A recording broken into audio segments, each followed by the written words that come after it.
The April air in Agawam, Massachusetts, was cool enough to soften the windows along Walnut Street.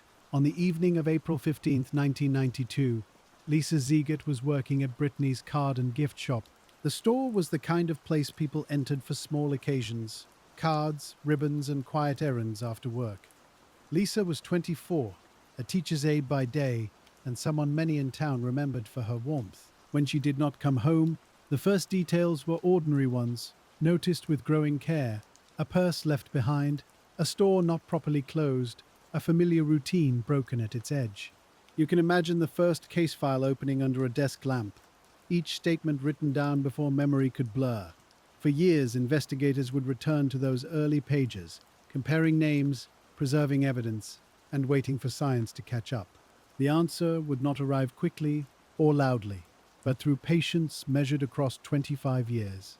And so we begin on Walnut Street, where a quiet evening became a question that refused to fade. By the time Lisa was expected home, the small routines around her had already begun to speak in a different way. A family knows the shape of an ordinary evening, and when one familiar hour passes into the next, concern gathers quietly. Someone went to the shop, or called toward the shop, or tried to fit the late hour into a harmless explanation. But the explanation did not settle. The door, the belongings, the condition of the store, each one suggested that Lisa had not simply walked away. That was the first concrete change in the night. A missing person was no longer only a late arrival. It became an urgent question, with a place, a time, and a set of objects that needed to be protected. The decision then was simple but heavy. Police had to treat the scene as important before anyone knew exactly what it meant. They had to slow down while everyone else wanted speed. They had to look at the counter, the floor, the doorways, the register area, and the ordinary things that had suddenly become evidence. In a small shop after business hours, even silence has a shape. Cards remain in their racks. Ribbons stay curled in their bins. A purse, if left behind, does not explain itself. And so the first investigators did what patient investigators do. They asked who had seen Lisa. They asked when she had last spoken to someone. They asked who had entered the shop near closing, who had passed by Walnut Street, who had noticed a car, a person, a small change in the usual rhythm. At the beginning, no one can know which detail will matter. A passing statement may later become a hinge. A receipt, a phone call, a casual memory may become a point on the timeline. You can picture the first notebook pages filling slowly. Names, times, addresses, descriptions given in imperfect human language. Maybe someone remembered the lights. Maybe someone remembered the weather. Maybe someone remembered nothing at all and felt sorry for that for many years. The first night of a missing person case is often built from fragments. Investigators do not yet know whether they are looking for a mistake, a miscommunication, an accident, or something more deliberate. They only know that the person who should be there is not there, so the work begins at the place where certainty last existed. For Lisa, that place was Brittany's card and gift shop. It was not a large place. It was not an anonymous place. It sat within a community where people recognized faces, where routines overlapped, where a young woman working a part-time shift might be known by customers, teachers, parents, students, and neighbors. That closeness helped the search begin quickly. It also made the uncertainty feel personal. When someone disappears from a place people understand, the place itself becomes difficult to look at. The sign above the door is still familiar. The street is still familiar. But now the familiar things have been rearranged by worry. Police began with the immediate circle: family, friends, co-workers, people connected to the shop, people who might know Lisa's plans for the evening. There is a calm method to this kind of early questioning. It can sound repetitive from the outside. Where were you? When did you last see her? What did she say? Was anything unusual? Did anyone make her uncomfortable? Did anyone linger in the shop? But repetition is not carelessness. It is how investigators find the seams between memory and fact. Each answer gets placed beside the others. If two answers line up, the timeline becomes steadier. If one answer does not line up, the question is asked again, more gently, more precisely. At the same time, officers had to preserve what they could. In 1992, forensic work was already changing, but it did not yet have the reach it would later gain. DNA testing existed, but it was slower, more limited, and less able to draw meaning from small or degraded samples. A scene could be documented, items could be collected, evidence could be packaged, but many things that seem routine now were then more difficult, more uncertain, or not yet possible. That is important to remember. The people working that night could not rely on future technology. They could only collect carefully, label clearly, and hope that what they saved would still matter later. In cold cases, the future often depends on a quiet decision made early. A glove placed in the right bag, a swab preserved instead of discarded, a note written with a full date and time, a name spelled correctly, a box kept through moves, retirements, budget changes, and decades of waiting. At the start, none of that feels historic. It feels like procedure, but procedure done with care becomes memory that does not fade. As the first hours moved forward, the search expanded beyond the shop. Agawam police had to think about roads, neighborhoods, wooded areas, parking lots, and all the ordinary routes someone might have taken. They had to consider whether Lisa had left with someone she knew or whether someone unknown had entered the store near the end of the shift. They had to keep many possibilities open without letting any one of them harden too soon. That, too, is a discipline. The mind wants an answer. The file requires patience. The town of Agawam sits near the Connecticut River, close to Springfield, part of Hampton County with its own local roads and its own shared memory. In April, the trees are not fully leafed out yet. The ground can still hold the dampness of winter. Even in daylight, the landscape has soft grey corners. At night, headlights move over storefront glass and small businesses close one by one. On that evening, the town became a map. Every street near Walnut Street mattered. Every possible route mattered. Every person who remembered seeing something had to be heard. As the search took shape, Lisa's life came into the file as more than background. She worked as a teacher's aide at a school, helping children, sharing ordinary days with students and staff. That kind of work leaves many gentle witnesses. People remember a patient voice, a classroom smile, the way someone makes a child feel seen. For investigators, those memories helped explain why the call for help spread so quickly. Lisa was not an abstraction. She was part of many routines. And when she was absent, the absence touched more than one home. Her family's concern became the emotional center of the early search. But detectives had to work around that emotion with steadiness. They had to ask painful questions. They had to separate what was known from what was feared. They had to return, again and again, to the last confirmed place. Brittany's card and gift shop, a counter, a shift, a night in April. The first concrete aim was to build the narrowest possible timeline. When was Lisa last seen at the shop? Who spoke to her near closing? When did concern begin? When was the store checked? When were police notified? Each answer reduced the unknown space by a little. Not enough to bring her home, but enough to guide the next search. In those first hours, officers also had to decide how widely to ask for help. A small department cannot search every road and field alone. Family members, neighbors, and volunteers often become part of the early effort. But public help has to be organized. Too little information, and people do not know what to look for. Too much information, and rumors begin to move faster than facts. So, investigators walked a careful line. They needed eyes. They needed restraint. They needed the community to remember, but not to imagine. That balance is one of the quiet burdens of police work in a case like this. You want people to call with anything real. A car parked in an odd place, a person walking along a road, a sound, a time, a detail that seemed too small earlier in the evening, but you also know that fear can make memories change. So each tip had to be written down, checked, compared, and placed where it belonged.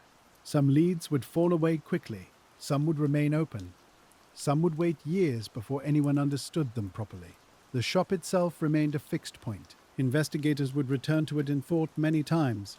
They would ask what a person entering the store might have seen.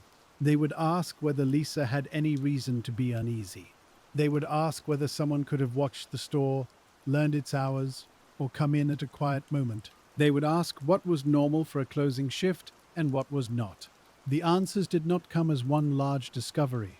They came as small separations. This was ordinary. This was not.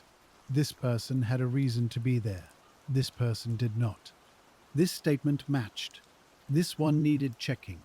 Cold case files are often made from this kind of sorting. At the time, the case was not yet cold. It was fresh, active, and filled with motion.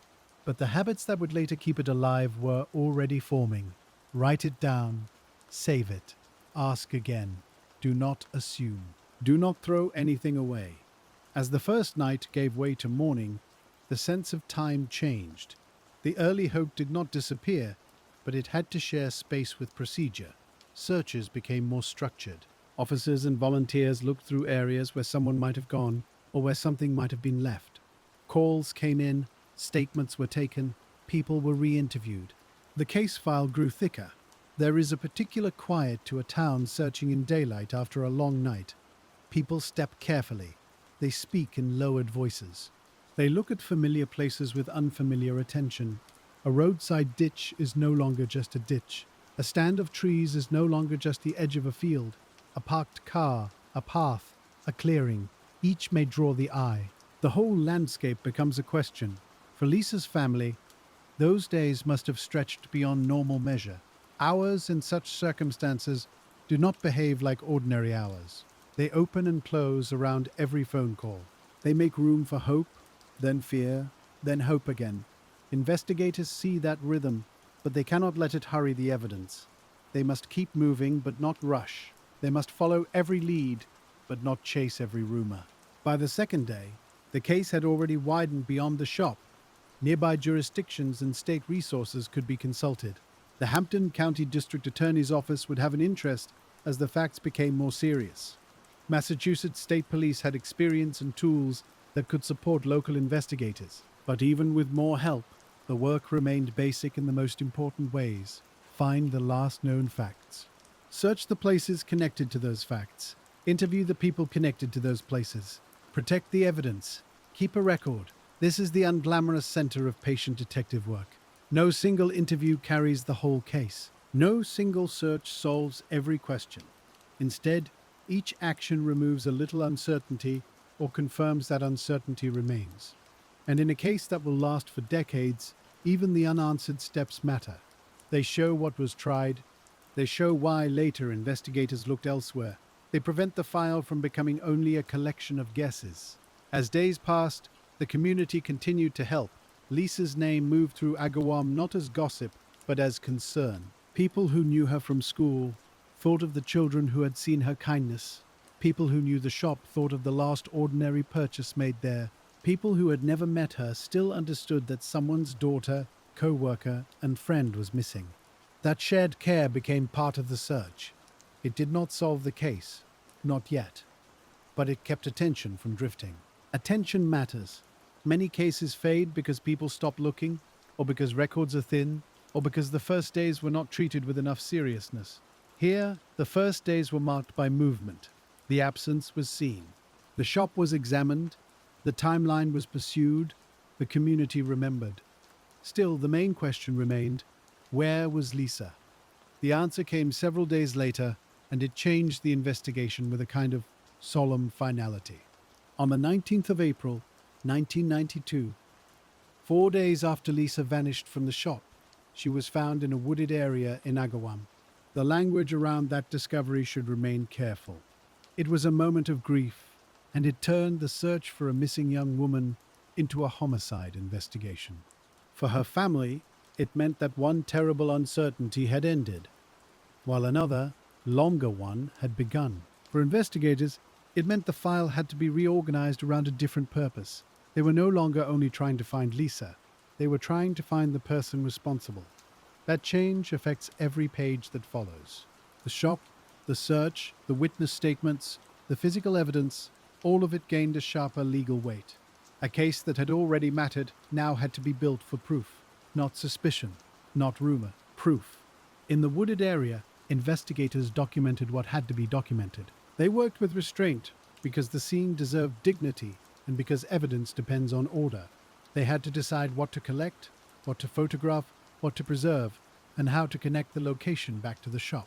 The distance between those two places became part of the timeline, The question was not only who had encountered Lisa, but how the movement had happened and how long each step had taken would now have to be reconstructed from traces rather than direct witness. The wooded place gave investigators a second fixed point, and a fixed point is precious in a case with so much open space. There was Walnut Street, where Lisa had last been known to be working. There was the wooded area, where she was found 4 days later. Between those 2 points lay the path of the case, and no one yet knew its exact shape. Investigators had to move carefully through that space, not only on roads but through time. They had to ask what could have happened after the last known sighting. They had to ask who could have left the shop unnoticed, or nearly unnoticed. They had to ask whether anyone had seen a vehicle in a place that only later seemed important. A case like this often becomes a map covered in small pencil marks. One mark for the shop, one mark for the place Lisa was found, one mark for a witness who remembered something near closing, one mark for a route that might have connected one location to another. None of those marks could speak alone. Together, though, they began to form the first outline of the investigation. The distance did not solve anything, but it gave detectives a way to organize the unknown. They could think about travel time. They could think about visibility. They could think about which roads were busy and which were quiet. They could think about the kind of person who might know the area well enough to move through it without seeming lost. That last idea mattered, but it could not be rushed. A person familiar with Agawam might have known the shop, the roads, the wooded places, and the rhythms of a small town after business hours. But many people were familiar with Agawam. Many people worked nearby, shopped nearby, drove nearby, or had some connection to Walnut Street. So familiarity by itself was not proof. It was only a way to begin sorting. Detectives also returned to the shop with new questions. What had been left behind? What had been moved? What had been disturbed? What had not been disturbed at all? Sometimes what remains unchanged is as useful as what seems out of place. A purse left behind suggested interruption. A store not closed in the expected way suggested that the ordinary end of the shift had not happened. Objects inside the shop had to be treated as silent witnesses. The register, the counter, the displays, the doors, the lights, and the small belongings that made the place feel personal. Each item had a normal position, or at least an expected one. Any change from that expected position became part of the file. And still, the work stayed humble. No one could look at a card rack or a counter and know the whole answer. No one could look at a purse and know a name. The value came from placing small observations beside other small observations until the case had enough structure to hold a question. The early 1990s were a particular time for police work. Computers existed, but many local case files still lived on paper. Reports were typed or handwritten. Photographs were developed and stored. Evidence was sealed, labeled, signed, and moved through a chain that had to be protected. A detective could not simply enter a profile into a modern network and wait for a list of relatives. That world had not arrived yet. The work was slower. It depended on interviews, local knowledge, phone calls, lab submissions, and the long patience of comparing one fact to another. This did not make the work careless. It made the careful parts even more important. If an officer collected evidence properly in 1992, that evidence might still be usable in a future the officer could not yet picture. If a report was detailed enough, a detective in 2017 could read it and understand what had been seen. If a witness statement was preserved clearly, it could be revisited after memories had faded. The first case file, then, was not only a record of the present, it was a message sent forward. It said, this was noticed, this was saved, this was uncertain. In the days after Lisa was found, investigators began to treat every part of the known timeline with renewed attention. They went back to the last day she was seen. They spoke again with people who had been in or near Brittany's card and gift shop. They asked whether anyone had noticed a man lingering, a vehicle parked strangely, or a customer who did not seem like a usual customer. They asked about Lisa's routine. They asked about the store's routine. They asked about closing times, staffing, and whether she was expected to be alone. These questions were practical, and they were also deeply human. They were a way of asking where ordinary safety had failed. They were a way of asking how a familiar evening had become unrecognizable. For people answering those questions, the burden could be difficult. A person might remember a face but not a name. A person might remember a time, but only approximately. A person might remember passing the shop and seeing nothing at all. And later, that nothing could feel heavy. Investigators know this. They know witnesses are not machines. They know memory is made of attention, emotion, habit, and chance. So they take what memory can give and they test it gently against what can be checked. Receipts can sometimes fix a time. Phone calls can sometimes narrow an hour. Work schedules can show who should have been nearby. Weather records can explain why a road was quiet or why a person noticed fewer people outside. These are modest tools.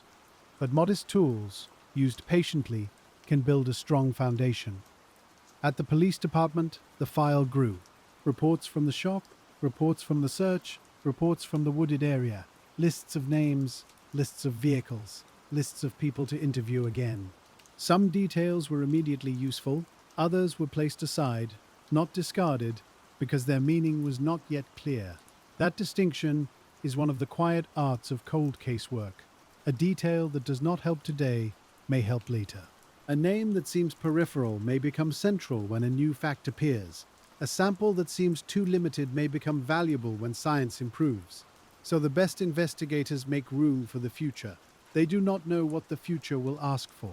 They only know it may ask.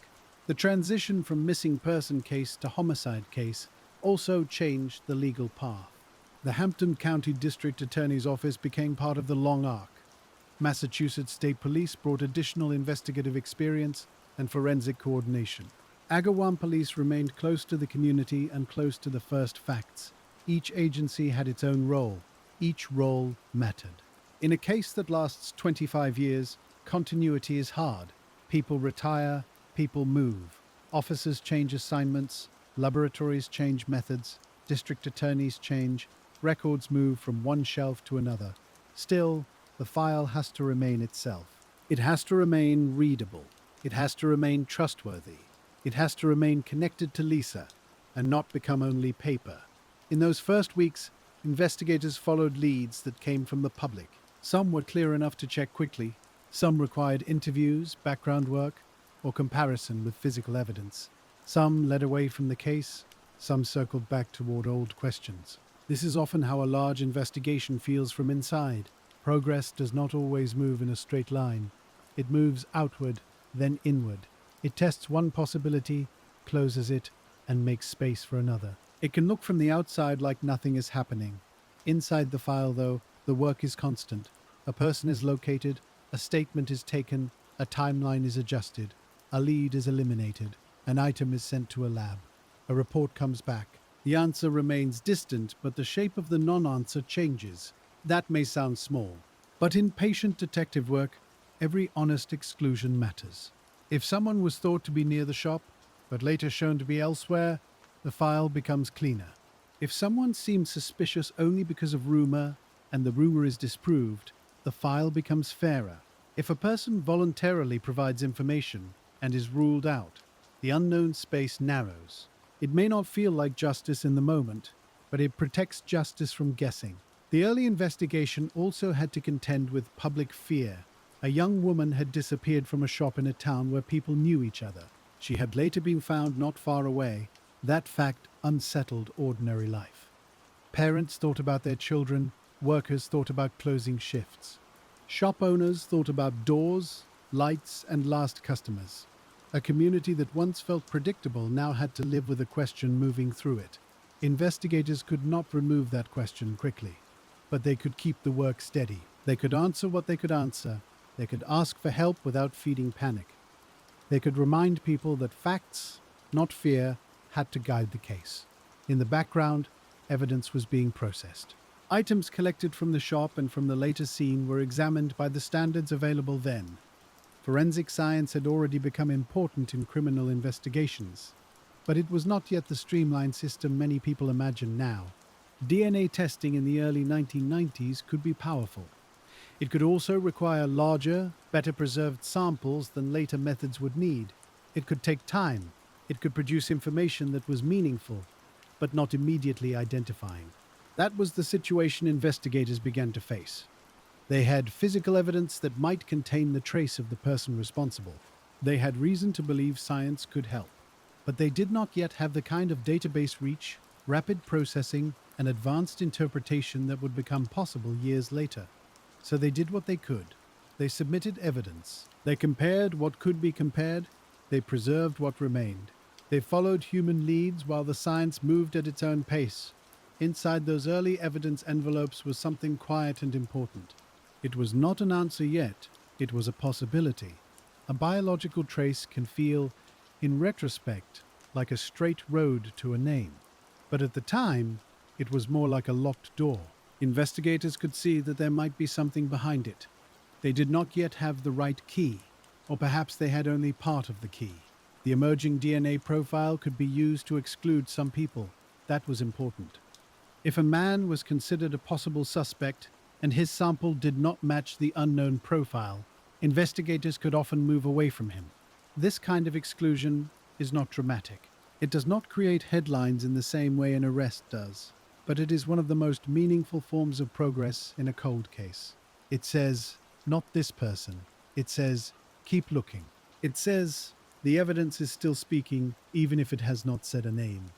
Over time, investigators began to understand that the evidence pointed toward one unidentified male contributor.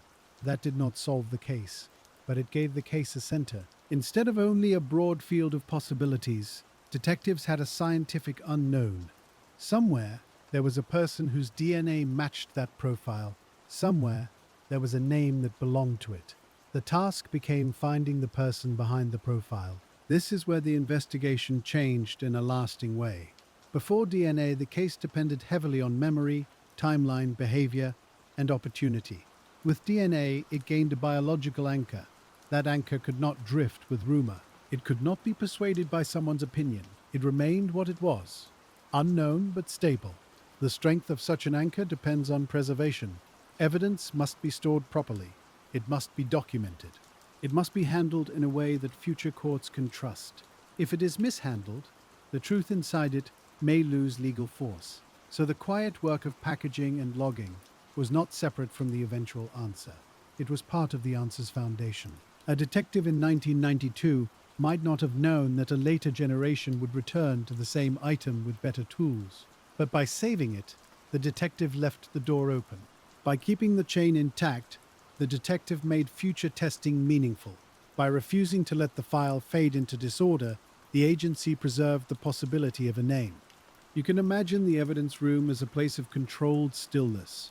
Shelves, labels, boxes, sealed envelopes, numbers that refer back to reports, and reports that refer back to moments in real life. Nothing in that room is loud. Nothing in that room hurries. But sometimes in such rooms the future waits. The early DNA work did not give investigators a suspect. It gave them an unknown profile to compare. That meant they needed known samples.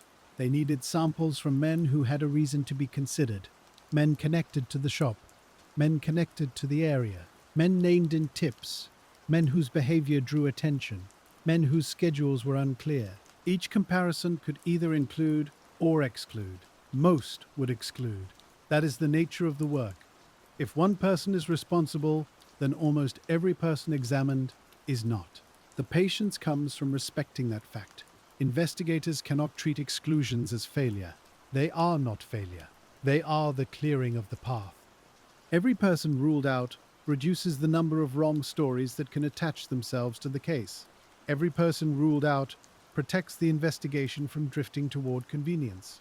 Every person ruled out leaves the true unknown a little more distinct. Still, for Lisa's family, that kind of progress must have been hard to live with.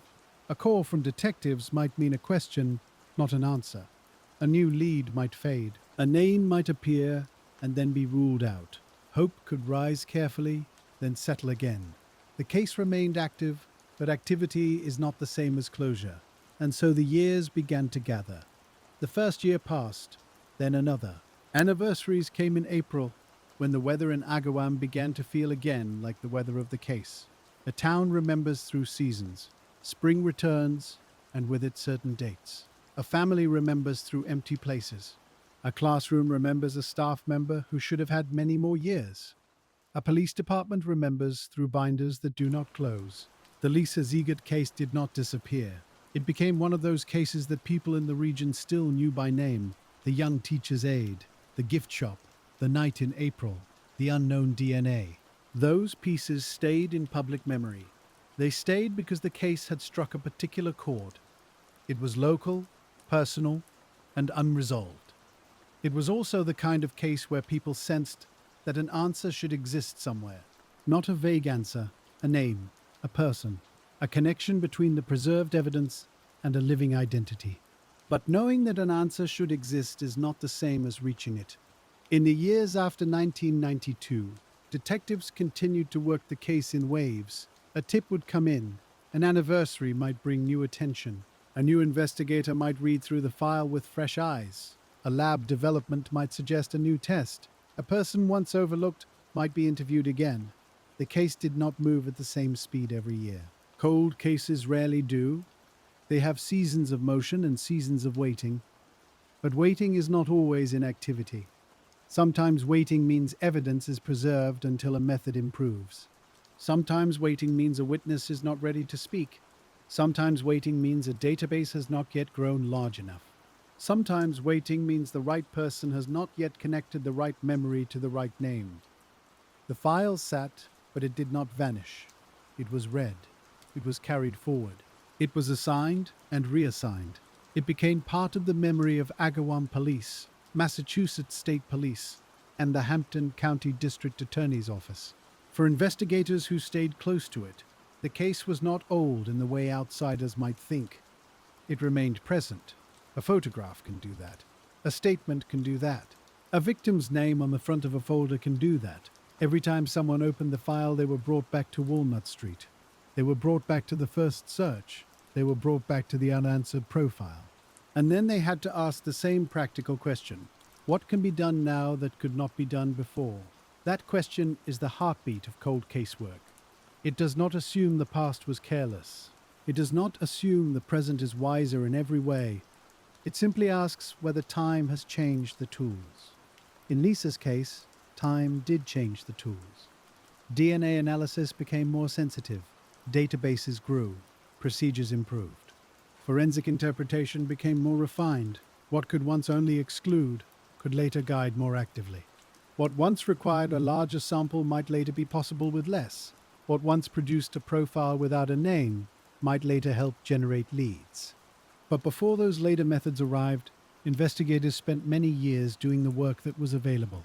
They gathered samples, they compared names, they followed leads, they returned to the neighborhood, they listened, they waited. There is something quietly demanding about listening to the same case for years. At first, every detail feels sharp. Then, the public moves on, because life moves on. But investigators and families do not move on in the same way. They learn to live beside the unanswered question. They carry it through birthdays, holidays, and ordinary mornings. They may speak about it less often, but less often is not the same as forgetting. The people closest to Lisa continued to wait for a legal answer. The investigators continued to look for one. Some of the work happened in ways the public could not easily see. A name would enter the file, and an investigator would trace it backward through addresses, jobs, school records, and old connections. A man might have lived near Agawam in 1992, or worked near Walnut Street, or known someone who knew Lisa. That did not make him responsible. It made him someone whose name had to be placed carefully in relation to the evidence. The investigators had to ask, where was he then? They had to ask, did he know the shop? They had to ask, did anything in his life bring him close to that evening? And then, if the facts supported it, they had to ask for a sample. In the long middle years of the case, those samples became a quiet measure of progress. A person could be interviewed, swabbed, compared, and ruled out. The file would not close, but it would become a little more honest. That matters more than it may seem.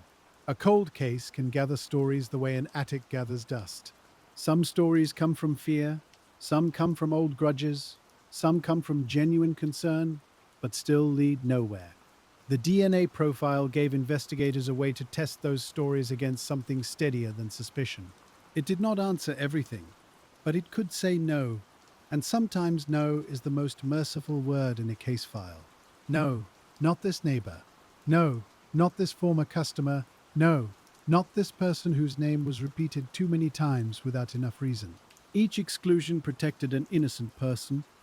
Each exclusion also protected Lisa's case from becoming tangled in the wrong life. Over time, hundreds of people could be considered in one way or another. Some were easy to find. Some had moved, some had died, some had changed names, changed jobs, changed families, and changed states. The old file had to follow them as best it could. A detective might start with a license record, then a phone number, then a former employer, then an address that was no longer current. The work had a paper trail quality to it. It moved through municipal offices, old directories, correction notices, remembered nicknames, and conversations with people who had not thought about 1992 in years. Sometimes a lead ended with a door that opened. Sometimes it ended with a disconnected number. Sometimes it ended with someone saying, "I haven't heard that name in a long time." The case kept asking, quietly, again and again. There were investigators who spent years knowing the shape of the unknown profile. They knew that if the right person ever came before them, the evidence could recognize him.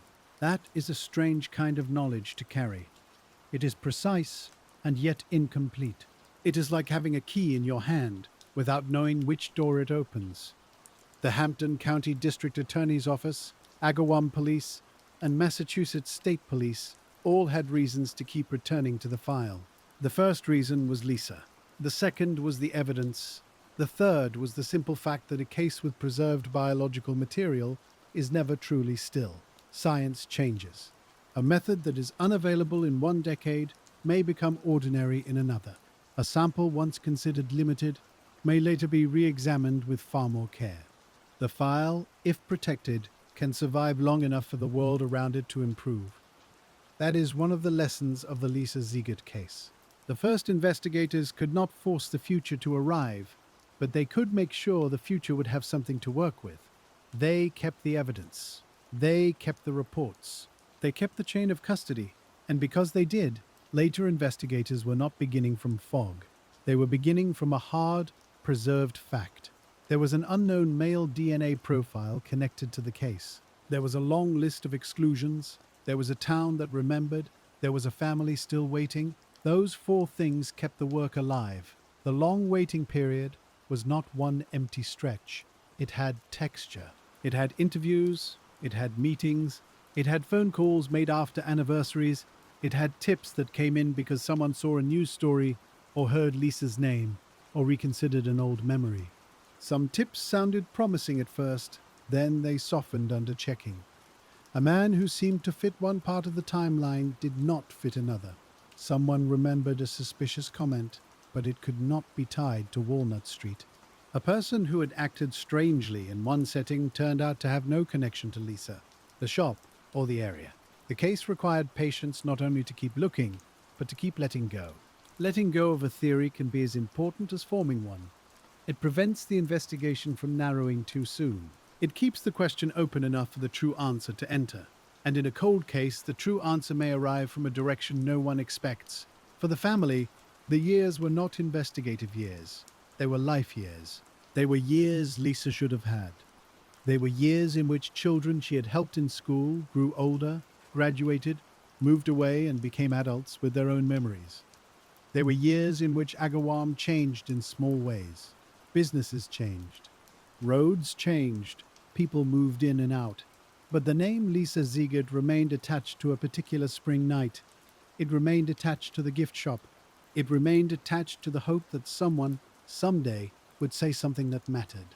Cold cases live partly in official rooms and partly in public memory. If the public forgets completely, investigators lose one source of possible movement.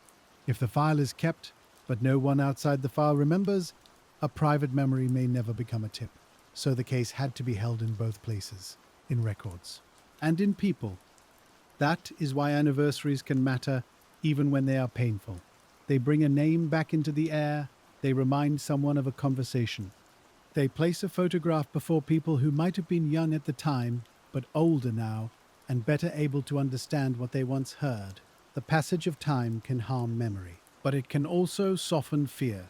A person who was afraid to speak in 1992 may be less afraid many years later. A relationship that once kept someone silent may have ended. A person may reach an age where conscience becomes louder than caution. Investigators know this too, so they return to the public with care. They ask again, not because they have forgotten the earlier asking, but because people change. The question stays the same. The listener may not. In the background, forensic laboratories were changing.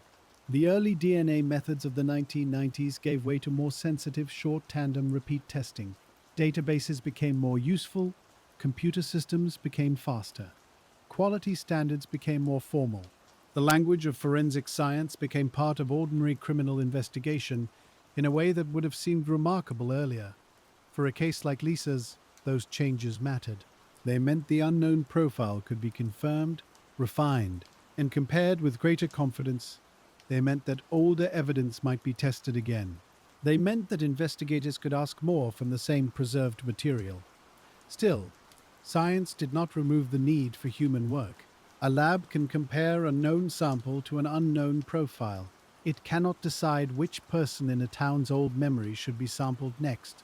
It cannot know who visited a gift shop in April unless someone recorded it, remembered it, or said it aloud. It cannot read a witness's hesitation across a kitchen table. The file needed both kinds of work. It needed the steady clarity of DNA. It needed the patient listening of detectives. In the Lisa Ziegert investigation, those two paths slowly moved alongside each other. One path was scientific. One path was human. For many years, they did not meet at a name, but each path kept the other from ending. The DNA profile told detectives that the case still had a factual center. The interviews told the laboratory work where to look next. Together, they made the case resistant to time. There is a particular discipline in working a case where the person responsible may still be living an ordinary life. Investigators have to imagine that possibility without letting it become theatrical. They have to understand that the unknown man could have gone to work, paid bills, known neighbors, and passed through decades without public identification.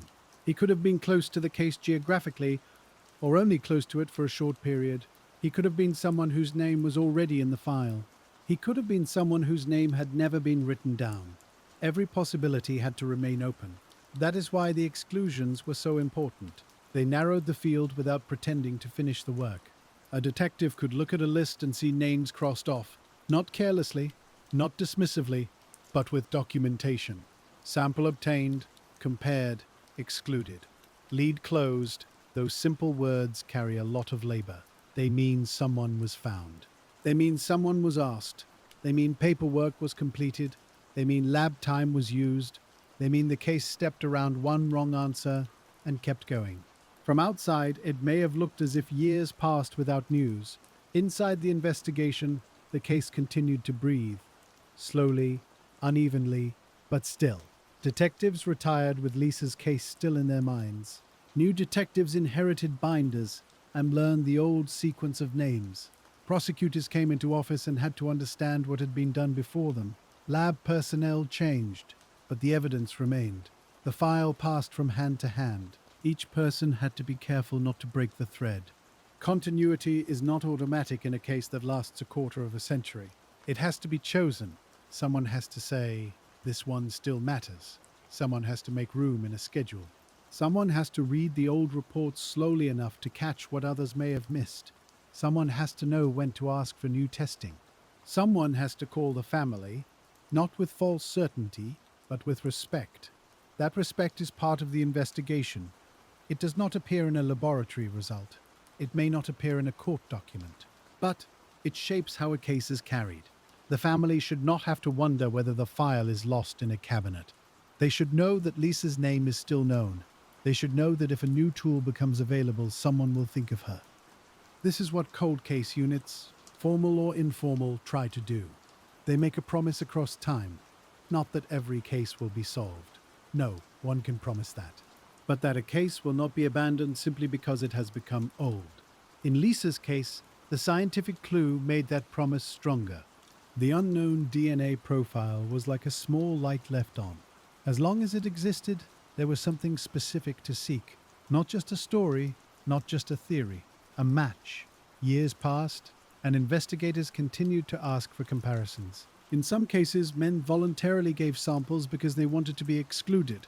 In other cases, investigators had to work through legal steps, consent, or other available means. Each sample had its own small story. A person might have been surprised to hear from police so many years later. A person might have remembered the case immediately. A person might have said, "I wondered if you would ever call." The case had become part of the region's memory in that way. People knew the name, they knew the outline, they knew that the question had lasted too long, and still the profile did not match.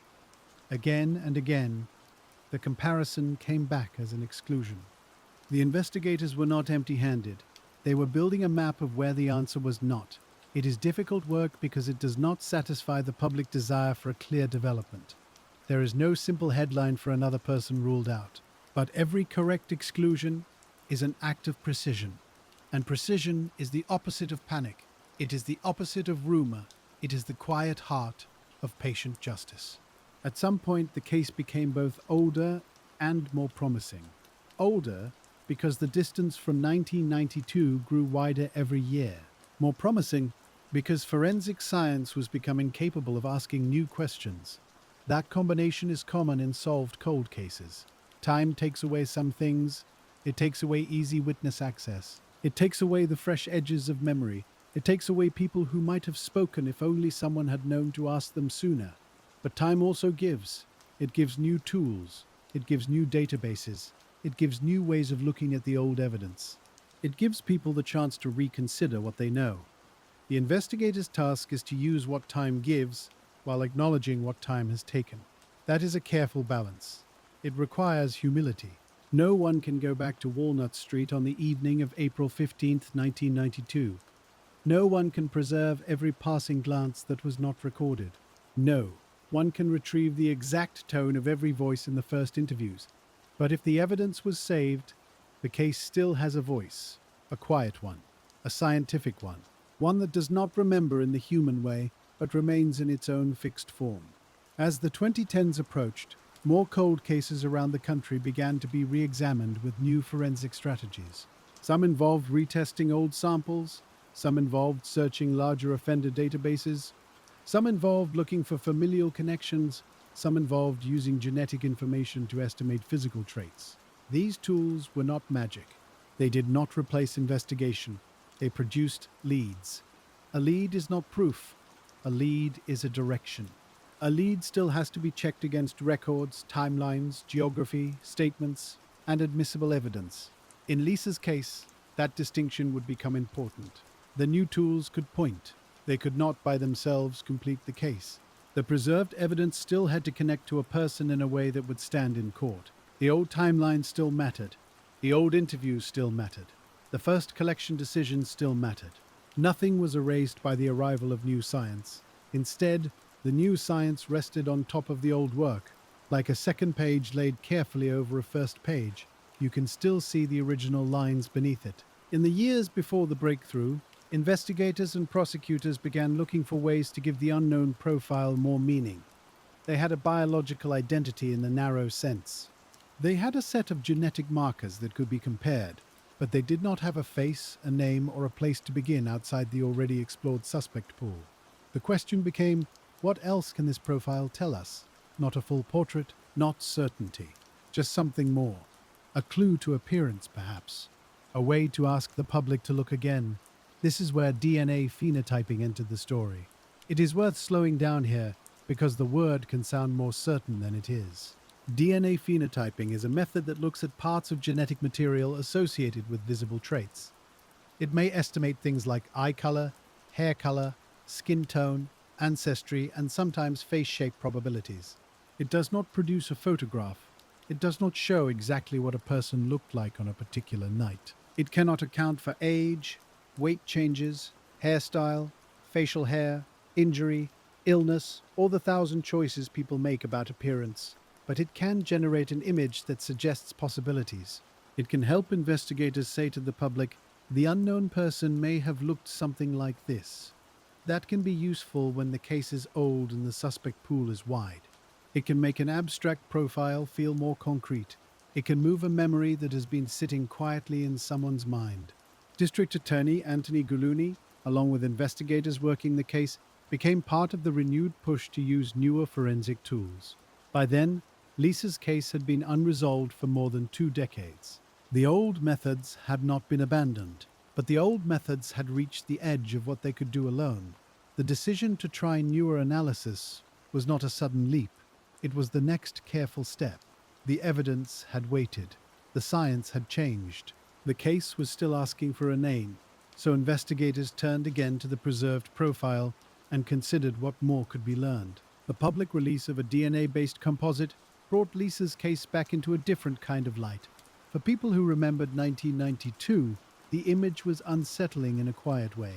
It suggested that the unknown man was not only a profile in a laboratory, he might have been someone they had seen, someone who had lived nearby, someone whose face had passed through their lives perhaps without leaving a clear mark. The composite did not accuse any one person. It could not do that. It was a lead generator, a way to reopen attention, a way to turn memory toward a particular shape, while still warning that the image was approximate. That warning mattered. Investigators did not want the public to mistake probability for proof. They wanted people to think carefully, not wildly. If someone resembled the image and had a connection to the area, that might be worth a call. If someone had made a troubling comment years before, the composite might help frame that memory. If someone had wondered for years about a person in their past, the renewed publicity might make them speak. The release did what cold case publicity often tries to do. It invited the public back into the question. Not with panic, not with spectacle, with a request. Look again. Remember again. If you know something, say it now. In Agawam and the surrounding towns, Lisa's case had never fully disappeared. But a public image gave people something new to hold. The passage of 25 years had altered the way the case was seen.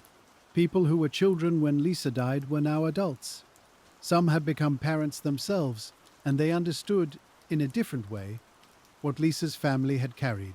Some had become teachers, aides, shop workers, nurses, officers, and neighbors, living ordinary lives around an unanswered question.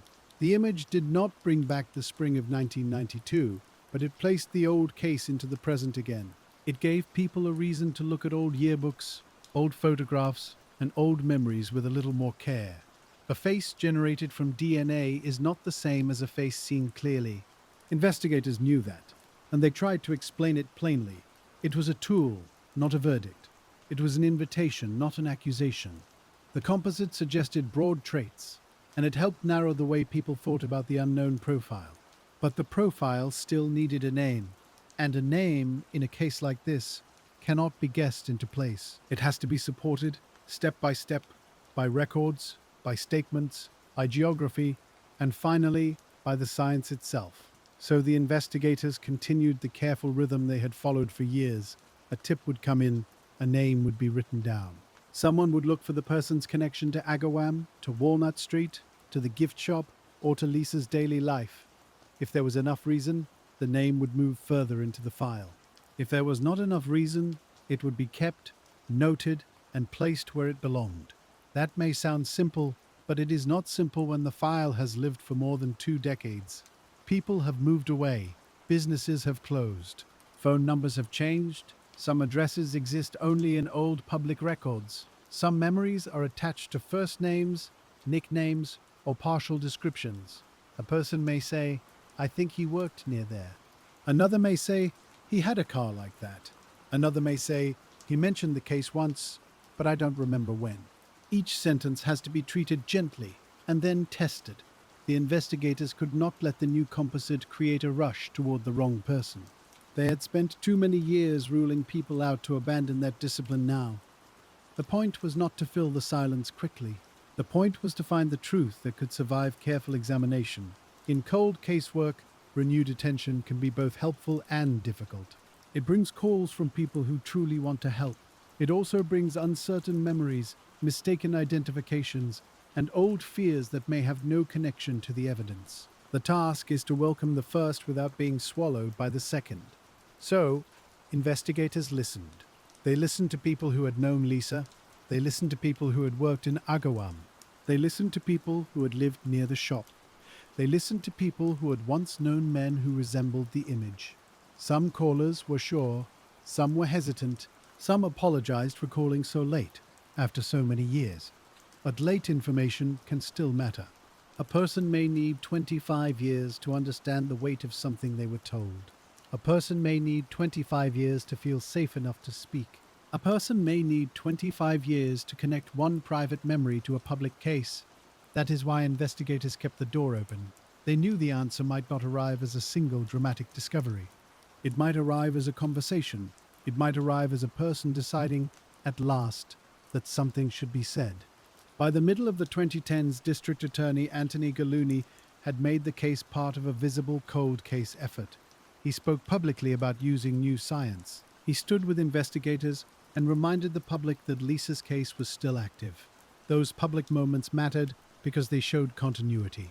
They told the community that the file had not been forgotten. They also told anyone with information that there was still someone ready to receive it. Public words in a cold case have to be chosen carefully. They must not promise more than the evidence can support. They must not turn uncertainty into certainty. But they can create movement. They can make an old case feel present again. They can remind a witness that the smallest truthful detail still has a place to go. The renewed push did not mean that every old lead was suddenly new again. Many names had already been compared to the unknown DNA profile.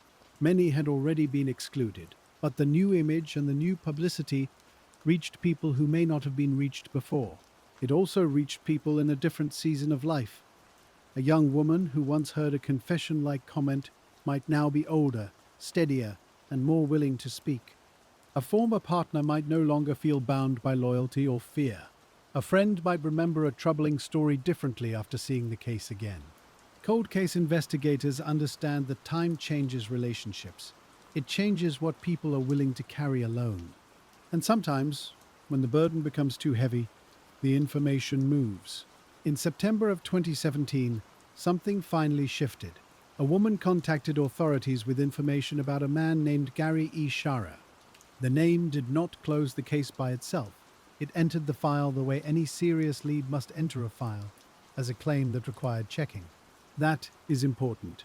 Even after 25 years, even after new science, even after the public composite, investigators could not treat a tip as an ending. They had to ask the old questions in a new direction. Who was Gary Shara? Where had he been in 1992? What connection did he have to Western Massachusetts? What did he know about Agawam? Was he the right age?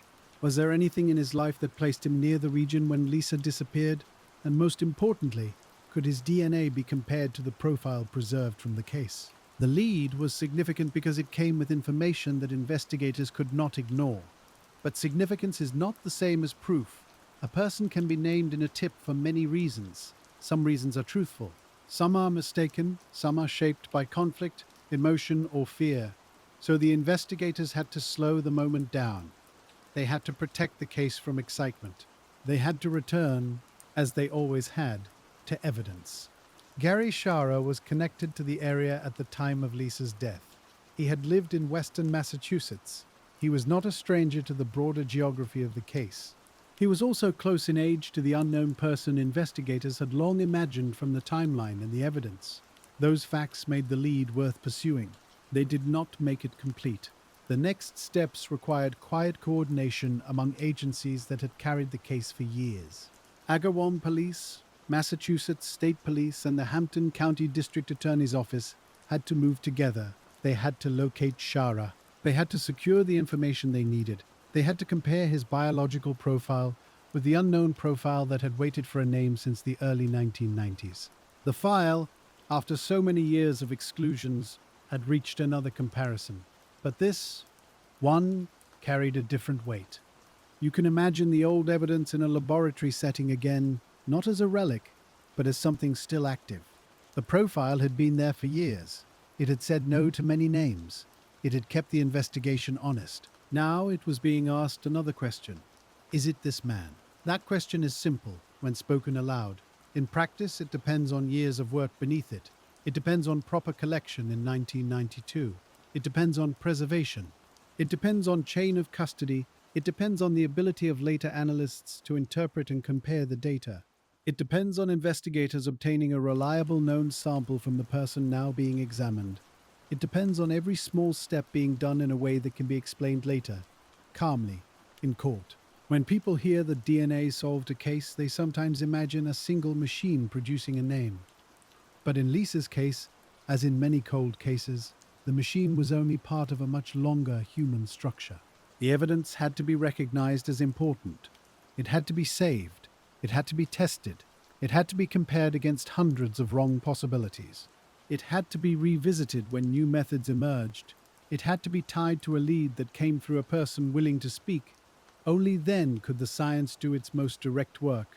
The comparison linked Gary Shara to the long-preserved DNA profile. After 25 years, the unknown profile had a name. That sentence is short, but the path behind it was not. It carried the shop on Walnut Street. It carried the first search. It carried the wooded area and the solemn change in the investigation. It carried the early laboratory work. It carried the evidence boxes. It carried the samples taken from men who were later excluded. It carried the anniversaries. It carried the public composite. It carried the woman who came forward. It carried every person who refused to let the case become only an old story. For investigators, the match changed the nature of the file. It did not erase the need for work. It did not automatically write the court case, but it transformed the central question. For decades, the question had been, who matches the evidence? Now the question became, how do we prove the case fully, fairly, and legally against the person the evidence has named? That is a different kind of patience. It is the patience of warrants, affidavits, interviews, lab reports, and prosecutors reading every page with care. It is the patience of making sure an answer can stand. An arrest followed in September of 2017. Gary E. Shara was taken into custody and charged in connection with Lisa Ziegert's death. He was in his early 50s by then. He had lived many years beyond 1992, while Lisa's life had remained fixed at 24. That contrast is one of the quiet aches of solved cold cases. The person held responsible has aged. The victim has not. The case file gathers years around the absence. When the arrest was announced, the Agawam community received the news with a mix of relief and grief. Relief because the unknown profile finally had a name. Grief because the name arrived after so much time had already passed. A legal answer can be deeply meaningful. It can also arrive too late to restore what was taken. That is why the tone around such a moment should remain careful. The arrest did not make the years disappear. It did not bring Lisa back to her classroom, her family, or the ordinary life she should have continued living. But it did change the long silence. It told her family that the evidence had held. It told the investigators that their patience had not been empty. It told the community that remembering can matter even after decades.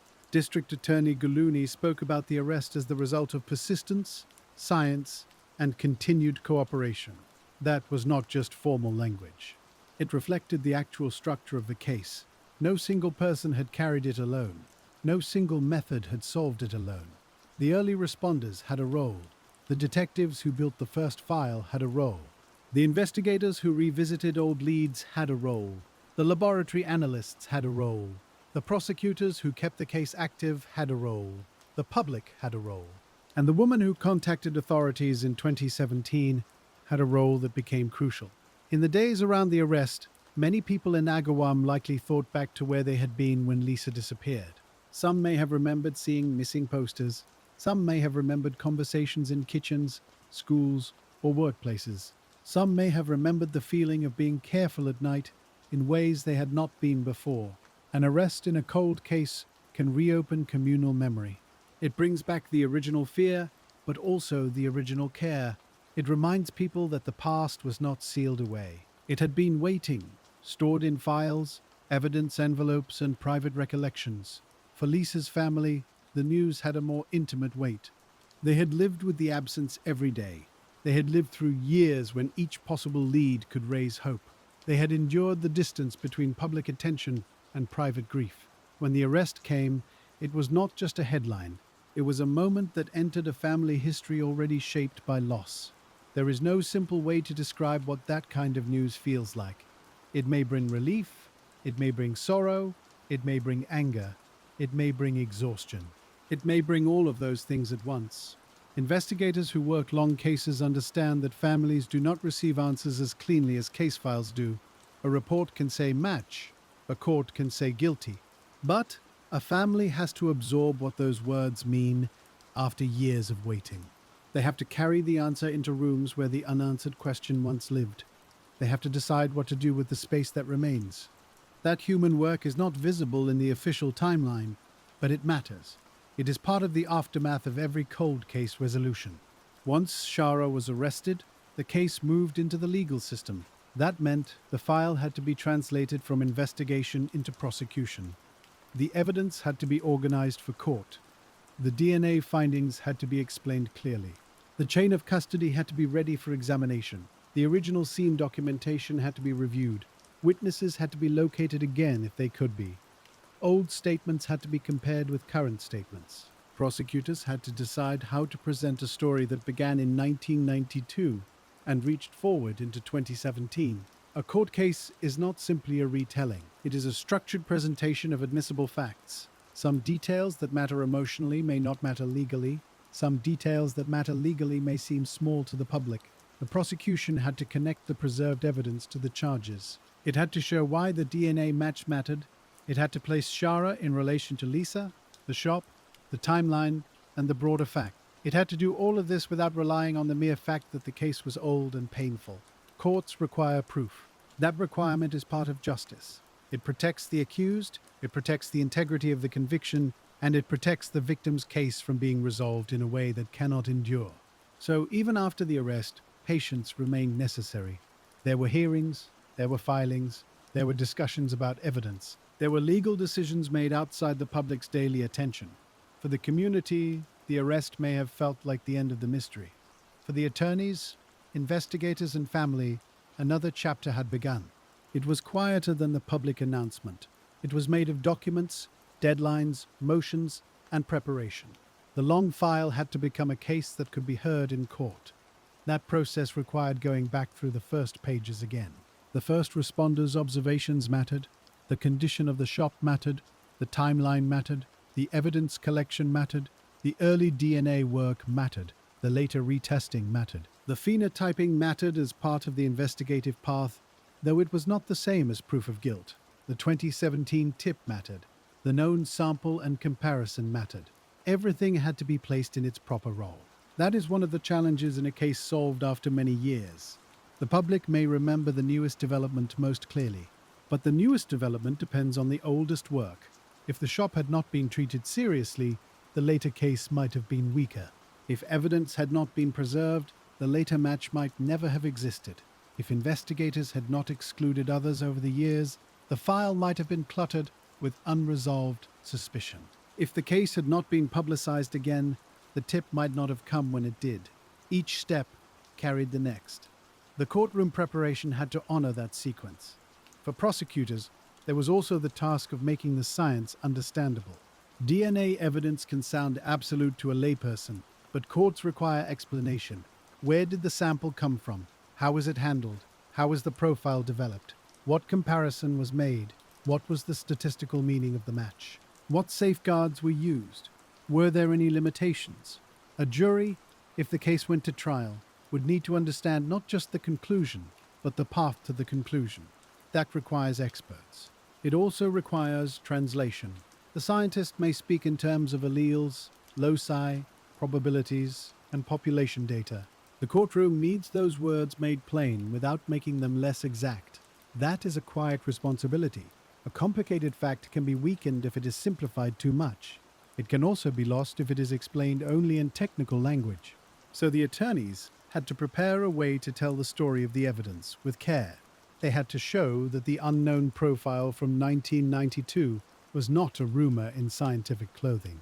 It was a preserved result, connected to a real sample, tested by real methods, and compared to a real person. That meant every step had to be placed in order. First, the evidence was collected. Then, it was stored. Then, it was tested with the tools available. Then, it was kept for later work. Then, newer methods were used. Then Gary Shara became a lead. Then his DNA was compared. Then the long unknown profile was no longer unknown. Each step depended on the one before it. If one step had been weak, the whole chain could have been questioned more sharply. That is why cold case prosecutions often feel slower than cold case arrests. The arrest may come after a match. The conviction has to come after the match is made understandable, reliable, and legally sound. There was also the matter of time. 25 years is a long time for any case to travel. Witnesses age, memories thin, paper records may be fragile. People who once worked a case may no longer be in the same jobs. Some may be retired. Some may be difficult to find. Some may have to read their own old reports to remember exactly what they did. A prosecutor building a case after so many years has to respect that distance. The distance cannot be pretended away. It has to be built into the presentation. A witness may say, "I do not remember every detail now, but this is the report I made then." A detective may explain the procedure used at the time. A lab analyst may describe how old evidence was handled under newer standards. The point is not to make the past look fresh. The point is to show that the past was preserved well enough to be trusted. That trust is built slowly. It is built from sealed packages. It is built from dates and times. It is built from reports written before anyone knew how important one sentence might become. It is built from people doing ordinary work carefully. In that way, the courtroom phase brought the investigation back to its simplest form. What was done? Who did it? When was it done? How was it recorded? Can it be relied upon now? These questions may not sound emotional, but behind them was Lisa. Behind them was the family who had waited since April of 1992. Behind them were the investigators who had kept asking the same question for half a professional lifetime. The charges against Gary Shara reflected the seriousness of what prosecutors believed the evidence showed. He was charged in connection with Lisa's abduction and death, and the legal process began moving through Hampton County. The language of charges is formal. It is meant to be precise, not poetic.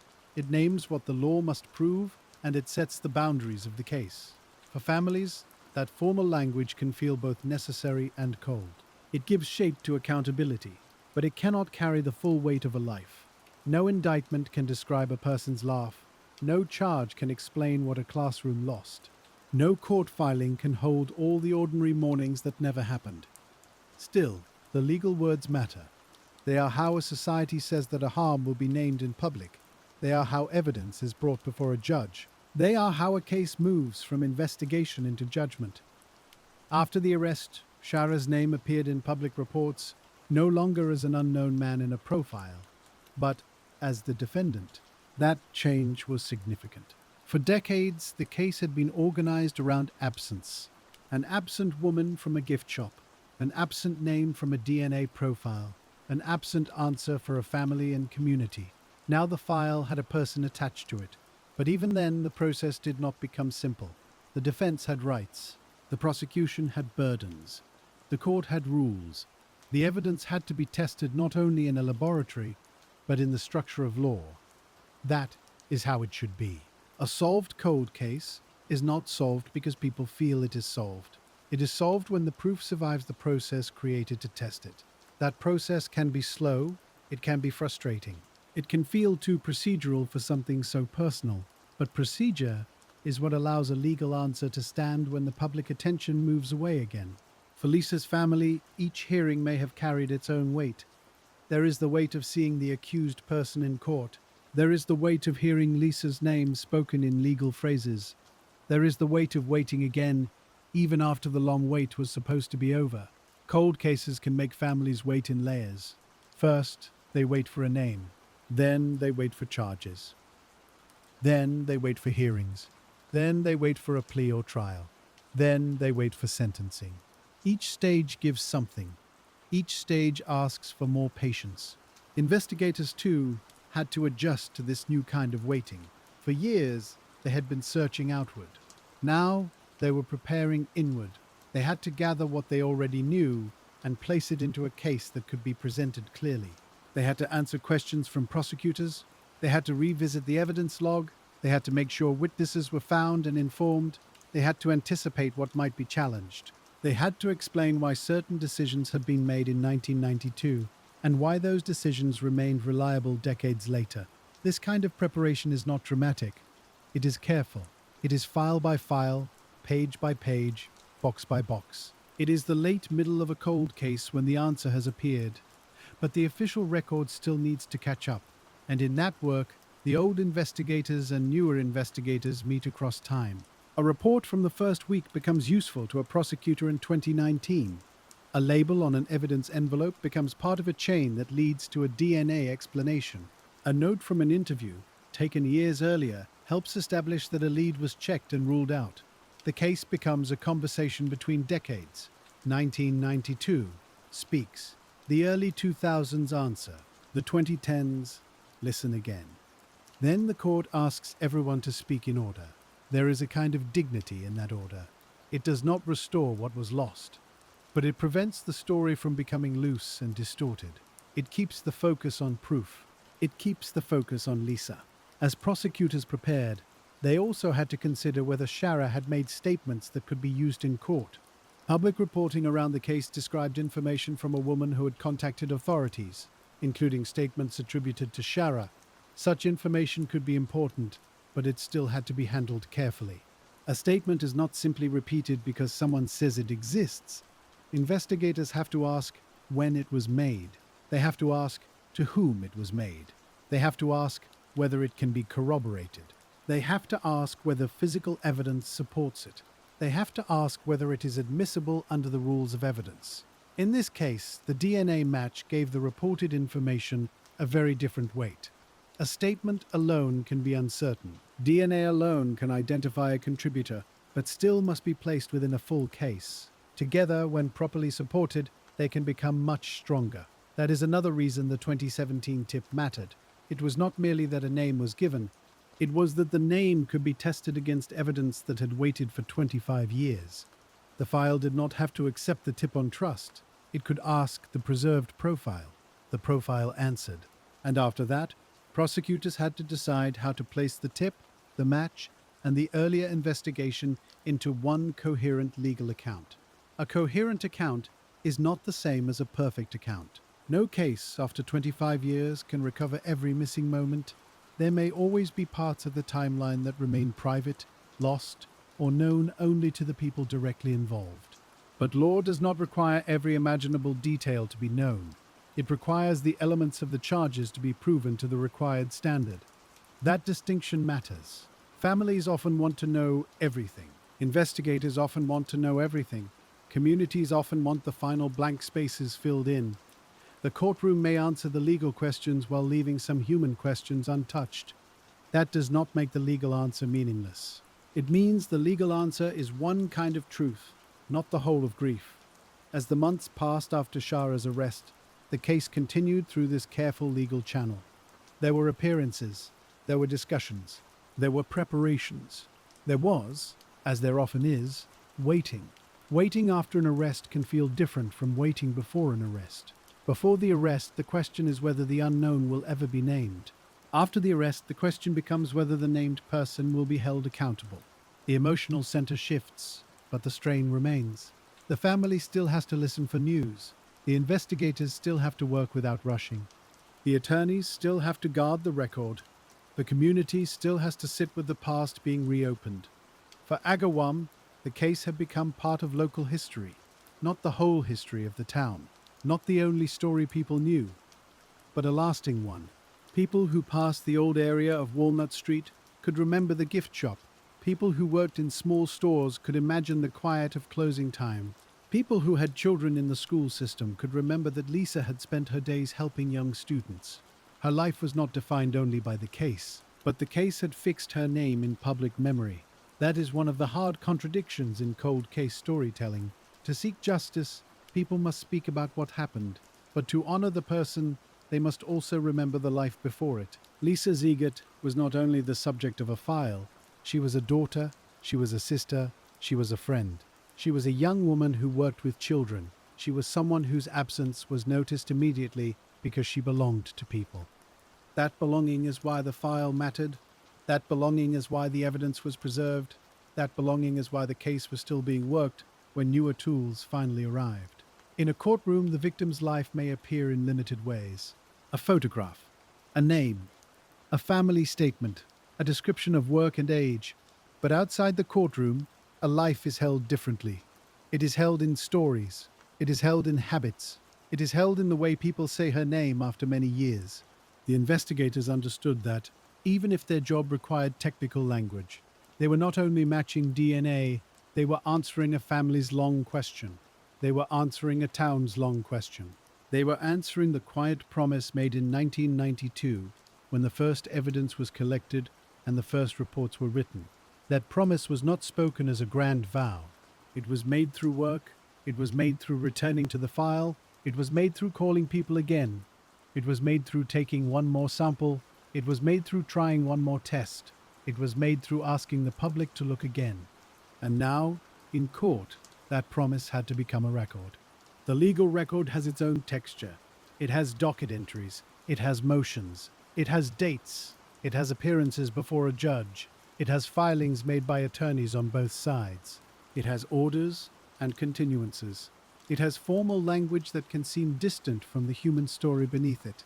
But that language is part of how a case becomes durable. Memory can fade again. News articles can disappear into archives. People can move away from the town. But a court record remains. It sets down what was admitted, what was charged, what was decided, and what sentence was imposed. For a cold case, that record can feel like a long-awaited answer written in ink. Not complete comfort, not restoration, but a public account. In 2019, the case reached the point many had wondered if it would ever reach. Gary Shara entered a guilty plea. He admitted responsibility in the legal proceeding, and the case that had begun with uncertainty on Walnut Street moved toward final judgment. That moment did not arrive with the suddenness of a revelation. It came after decades of investigation, after forensic comparison, after renewed public attention, after the 2017 tip, after arrest, and after court preparation. A plea is often misunderstood from the outside. Some may see it as a shortcut.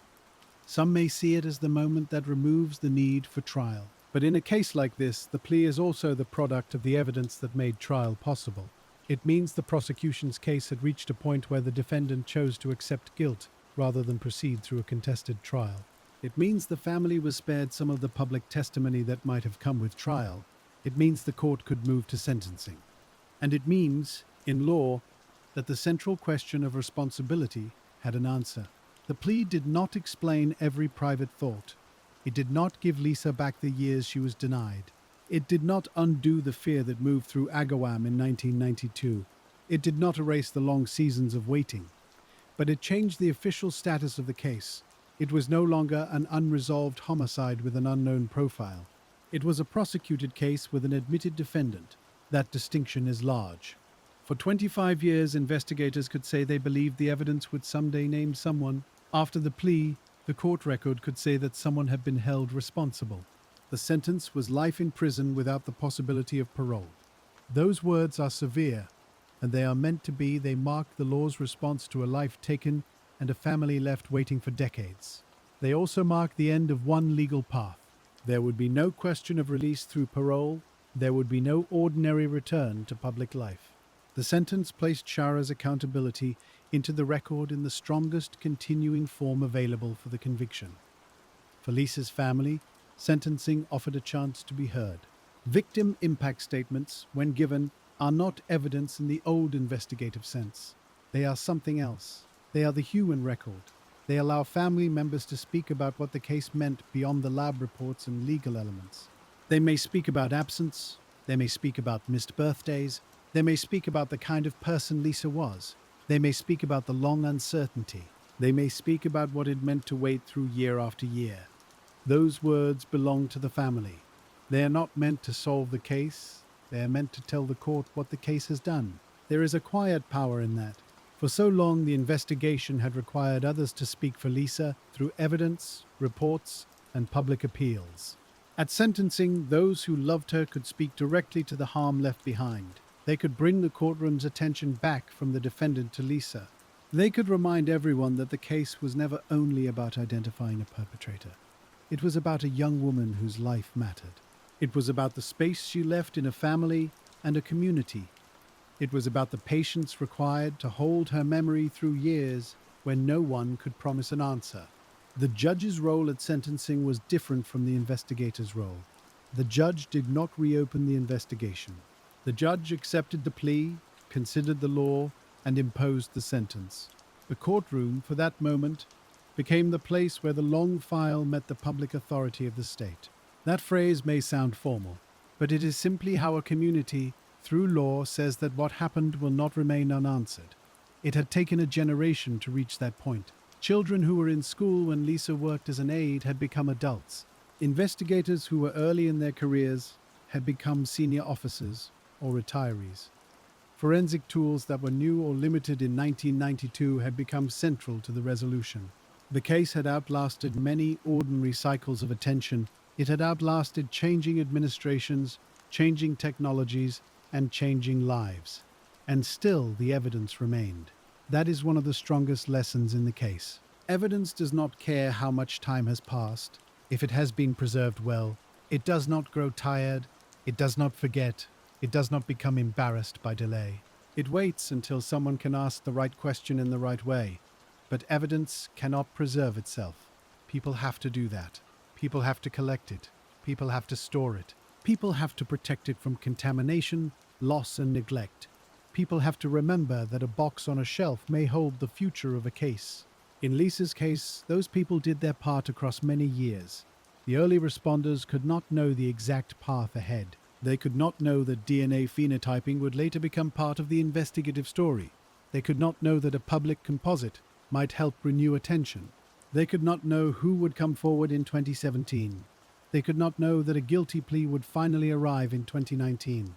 But they knew enough to save what mattered. That was the first act of patience. The second act of patience belonged to the investigators, who kept comparing the unknown profile against possible suspects. Again and again, they accepted negative results as progress. That is difficult work. It is easy to celebrate a match. It is harder to honor the long stretch of non-matches, the reports that quietly said, "Keep going." Those reports did not gather attention, but they formed the narrow path that later led to Gary Shara. Each exclusion removed a wrong name from the weight of suspicion. Each exclusion made the final match cleaner, because investigators could show they had not simply chosen a convenient suspect. They had tested the field as carefully as they could. They had let the evidence say no, again and again, until at last it said yes. That is a patient kind of truth. It does not arrive with force. It arrives because people keep asking the same careful question, in the same careful way.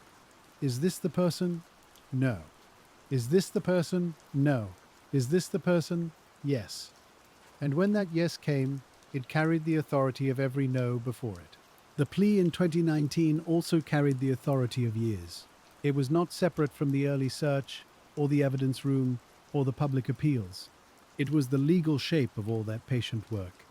In court, the case did not need to be told like a mystery anymore. It had to be told as a record. The prosecutor could point to the preserved DNA profile. The prosecutor could point to the investigation that had kept the profile central. The prosecutor could point to the tip that brought Gary Shara's name into focus. And then the prosecutor could point to the comparison that tied that name to the evidence. The order mattered. Without the order, the case might seem sudden. With the order, it became clear that the answer had been building for a long time. A cold case, solved by DNA, is sometimes described as if science alone woke up one morning and spoke. But science needs hands. It needs people to collect, store, test, question, and compare. It needs someone to remember that an old envelope may still have work to do. In Lisa's case, the old evidence did not speak all at once. It spoke in stages. First, it said there was an unknown profile. Then, it said many people were not the source. Then, with new tools and a new lead, it finally identified Gary Shara. The guilty plea made that identification part of the court record. It placed responsibility in open language. It allowed the family to hear, in a formal setting, that the law no longer considered the case unresolved. That does not mean the moment was simple. Legal certainty and emotional peace are not the same thing. A family can receive an answer and still feel the years around it. They can hear the word guilty and still think of all the birthdays, holidays, and ordinary afternoons that never came. They can feel relief and sorrow and exhaustion in the same breath. The courtroom can hold a verdict, but it cannot hold every private ache. Still, the courtroom matters. It is where the private loss is recognized by the public record. It is where a young woman's name is spoken not as a rumor, not as an old story, but as the center of a case that demanded an answer. For decades, Lisa's family had lived with uncertainty. They knew what had happened in broad legal terms, but not who had been responsible. That missing name left a space that no one else could fill. When Shara was identified, arrested, and later pleaded guilty, that space changed. It did not disappear, but it changed. There was no longer an unknown man attached to the evidence. There was a defendant. Then there was a convicted man. Then there was a sentence. Those are stark words, but they have structure. They give a family something firmer than speculation. They give investigators something firmer than a lead. They give the community something firmer than memory alone. The sentence of life without parole marked the end of the criminal case in its main form. It said, in the clearest legal language, that the accountability would last. It also showed that the passage of time had not weakened the meaning of the crime. 25 years had passed before the arrest, 27 years had passed before the plea and sentence, but the law still reached back, the evidence still reached back. The family's memory still reached back, and in that reaching, the case became one of those examples that cold case investigators return to when they explain why old files matter. A file may sleep, but it should not be discarded. A sample may wait, but it should not be forgotten.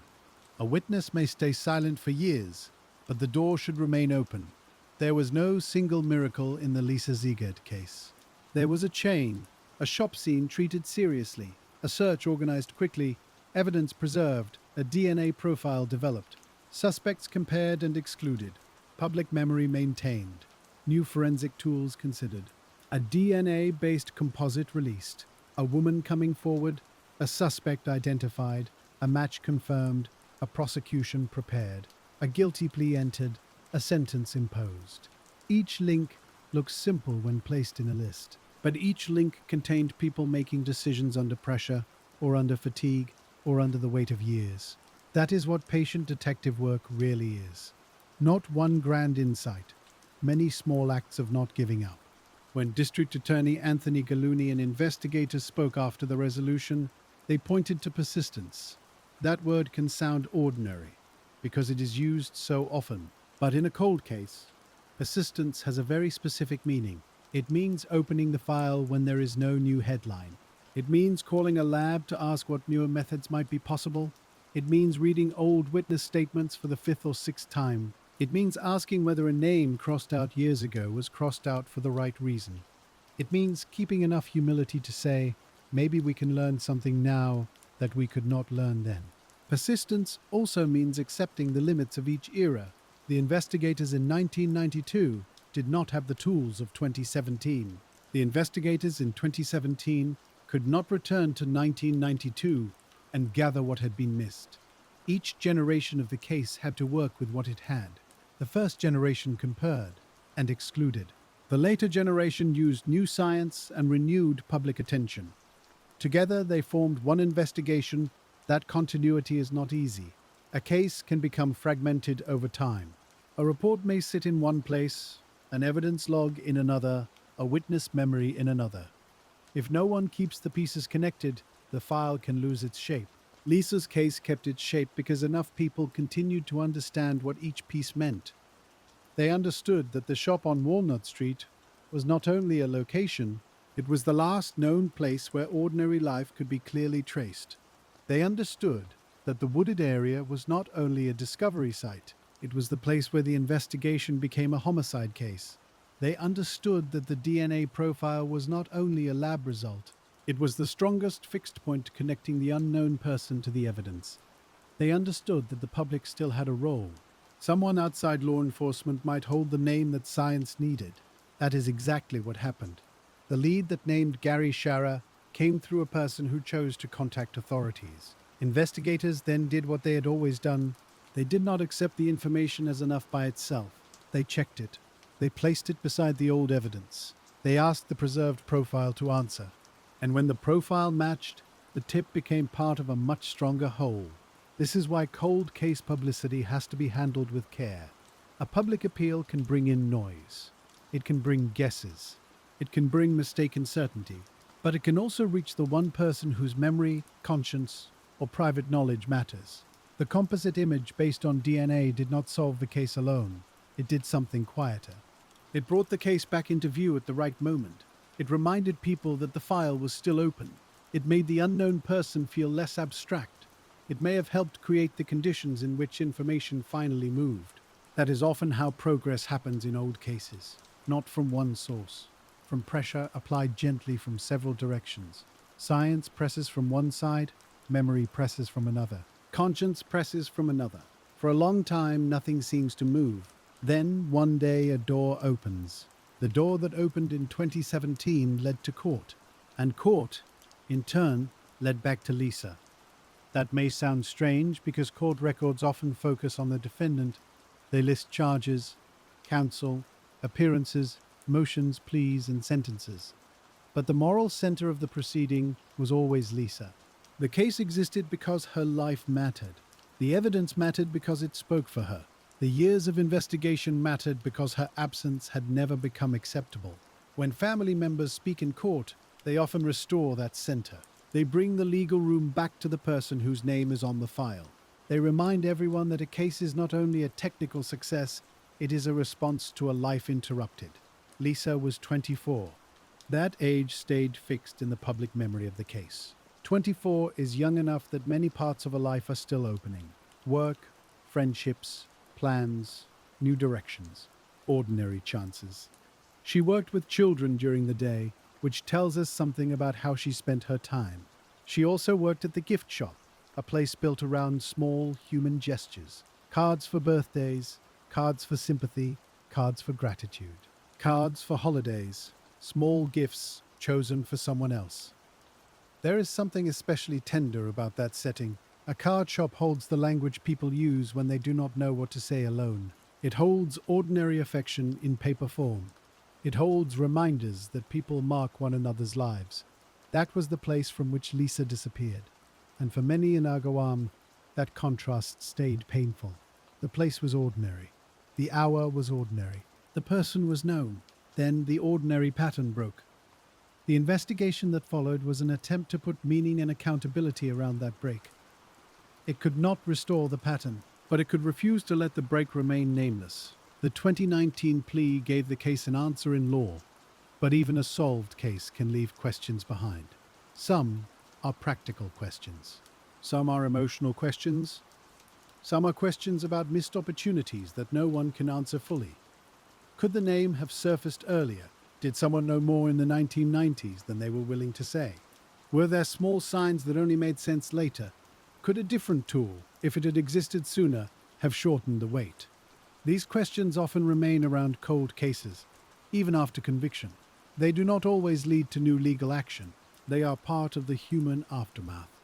The file can answer who, the court can answer guilt, the sentence can answer accountability, but the question of why often remains more difficult. Why Lisa? Why that night? Why silence for so long? Why did the answer take 25 years to reach the surface? Some of these questions may have been addressed in court or in statements. Some may never have been answered in any satisfying way. And some answers, even if spoken, may not feel like answers at all. The human mind looks for a pattern large enough to hold grief. Often, the available facts are too small. Cold case investigators understand that, but they cannot fill the space with guesses. Their role is to establish what can be proven. The rest remains with memory, faith, anger, sorrow, and time. In Lisa's case, the proven path depended on preservation. That point deserves to be held for a while, because behind every solved cold case, there is usually an earlier moment when someone could have lost the future. A box could have been mislabeled. A sample could have been discarded. A report could have been too vague. A chain of custody could have been broken. A lead could have been ignored because it arrived too late. A family could have been told, quietly, that nothing more could be done. Instead, in this case, enough was saved, enough was written, enough was remembered, enough was carried forward. That does not make the waiting acceptable, but it does make the resolution possible. The evidence room in that sense became a bridge between decades. One end of the bridge stood in April of 1992, the other end stood in 2017 and 2019. People walked across that bridge slowly.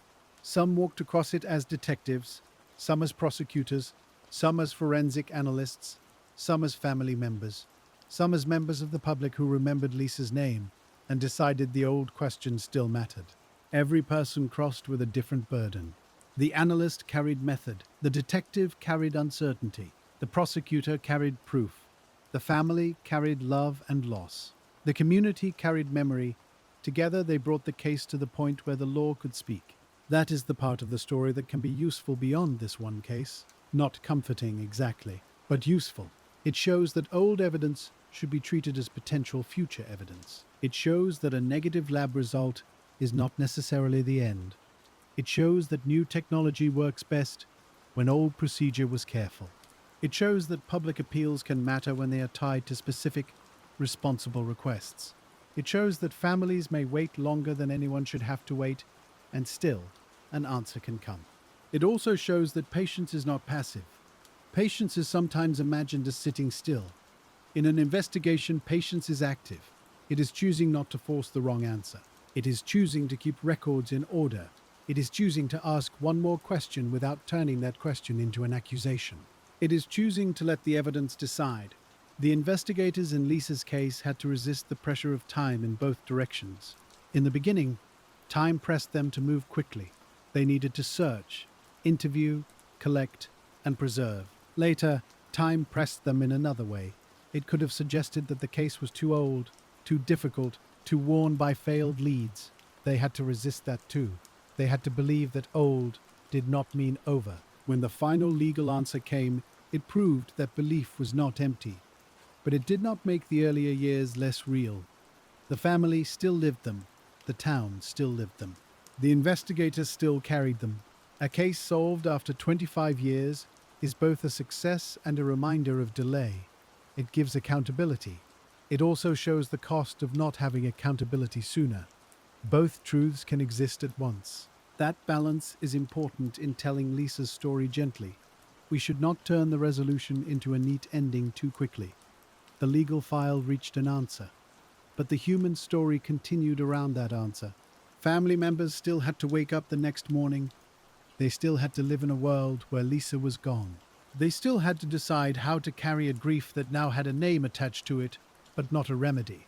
Investigators, too, had to live with the aftermath. Solving a case can bring relief, but also reflection. They may think about the first days. They may think about the years when the profile did not match anyone. They may think about the phone call that finally changed the direction of the investigation. They may think about other files still waiting. A solved cold case often casts light on unsolved ones. It tells detectives that patience can work. It also reminds them that many families are still waiting for the same kind of call. That is why the Lisa Ziegert case became more than a local answer. It became part of the broader story of how cold cases can be reopened with new tools. It showed the value of DNA preservation before advanced testing was widely available. It showed the role of phenotyping as a lead generator, not a final proof. It showed the importance of human information even in an age of forensic science. And it showed that a plea can rest on decades of preparation. In that way, the case sits beside other long investigations solved through older evidence and newer methods, but it remains its own story, its own town, its own shop, its own family, its own April evening. It should not be folded too quickly into a general lesson. The lesson matters because Lisa mattered first. The law may speak in categories: murder, kidnapping, evidence, sentence. But a community remembers in particulars. Walnut Street, Brittany's card and gift shop, a teacher's aide, a purse left behind, a search that lasted 4 days, a case file that kept growing, a DNA profile that waited, a name that arrived after a generation. Those particulars keep the story human. They keep it from becoming only an example. They also help us understand why the case stayed with people. Some crimes are remembered because they are unusual. Some are remembered because they touch a deep fear. Some are remembered because the person lost was woven into many lives. Lisa's case held all of that, but quietly. It was not a story people needed to exaggerate. The facts were enough. A young woman went to work. She did not come home. The town searched. The evidence waited. The case was solved after 25 years. Those simple facts are heavy. They do not need sharper language. They need care. Care in how we tell them. Care in how we name the people involved. Care in how we distinguish proof from speculation. Care in how we remember that the case was solved, but the loss remains. After sentencing, public attention naturally began to settle. That happens in nearly every case. News moves on. Court calendars move on. Police departments return to other calls, other files, other families waiting. But for those closest to Lisa, the case did not end when the cameras left. The answer became part of their lives. It joined the earlier memories. It joined the years of uncertainty. It joined the days when they had hoped for news and the days when there was none. Closure is a word people often use from the outside. From inside a family, the word can feel too small because an answer does not close the space where a person should be. It gives shape to one question, and then it leaves the rest of love untouched. For Lisa's family, the legal answer meant that they no longer had to live beside an unnamed suspect. It meant that the long unknown, the male DNA profile in the file, had finally been identified in open court. It meant that the years of asking had reached a place where the law could respond. But it did not turn back the calendar to the 15th of April, 1992. It did not return the ordinary evening. It did not return the classroom days, or the family gatherings, or the small future that had once been waiting. So perhaps the better word is not closure. Perhaps the better word is anchoring. The case had been drifting for years around one missing name, and now the anchor had finally touched bottom. The file had a legal answer. The family had a name. The community had a record. And the investigators had proof that the preserved evidence had done what they hoped it might one day do.